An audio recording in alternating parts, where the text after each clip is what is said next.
Bayangkan tinggal di sebuah negara selama bertahun-tahun, tapi tidak bisa berbicara dalam bahasa nasionalnya dengan lancar. Itulah yang terjadi pada sebagian Chinese Malaysia. Mereka lahir dan besar di Malaysia, tetapi banyak yang tidak fasih berbahasa Melayu. Apakah mereka sengaja tidak mau belajar, atau ada alasan lain di balik fenomena ini? Mari kita bahas. Sejarah komunitas Tionghoa di Malaysia. Untuk memahami hal ini, kita harus melihat sejarahnya.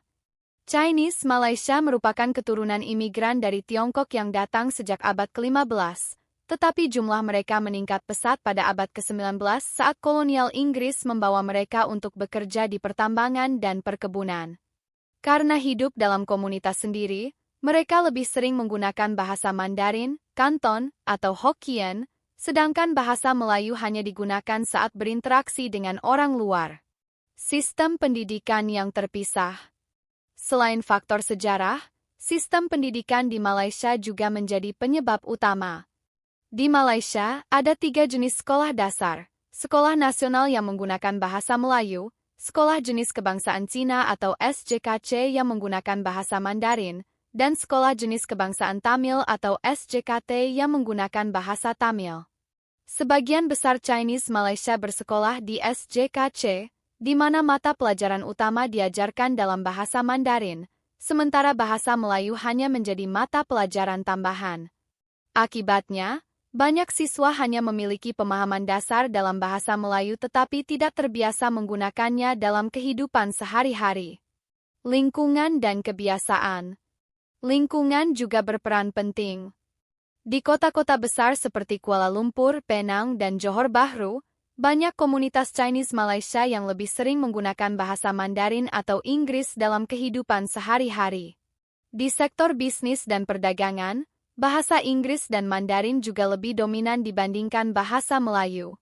Ini menyebabkan mereka semakin jarang menggunakan bahasa Melayu, kecuali saat berkomunikasi dengan orang luar komunitas mereka. Apakah mereka benar-benar tidak bisa bahasa Melayu?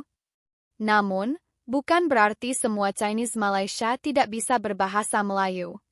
Banyak di antara mereka yang memahami bahasa Melayu tetapi jarang menggunakannya dalam percakapan sehari-hari.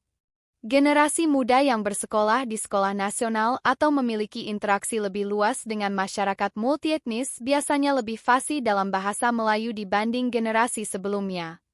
Jadi, alasan utama mengapa banyak Chinese Malaysia kurang fasih dalam bahasa Melayu adalah karena sistem pendidikan yang terpisah, lingkungan yang lebih dominan menggunakan bahasa Mandarin atau Inggris, serta kebiasaan dalam komunitas mereka.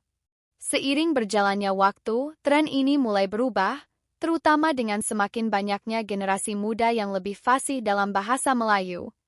Menurut kamu, apakah pendidikan di Malaysia seharusnya lebih menekankan penggunaan bahasa nasional agar semua etnis lebih terintegrasi?